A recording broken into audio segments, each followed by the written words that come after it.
MLA గోస చూసి వేసిర్రు ఇదంతా. ఏది నేను ఇవాళ ఓటెత్తాను సై, ఓటు వేయకపోతే నేను మందా ఇస్తా లేకపోతే. హుజురాబాద్ నియోజకవర్గ ప్రజలరా అందరికీ కూడా నా నమస్కారాలు. 2018లో కూడా నేను పోటీ చేసి ఓడిపోవడం జరిగింది.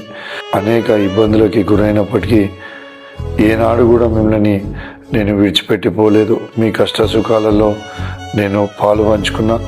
దయచేసి ఈ ఒక్కసారి మీ అందరూ నా కారు గుర్తుకు ఓటేసి నన్ను గెలిపించాలని నా చేతులు జోడించి కోరుతా ఉన్నాను.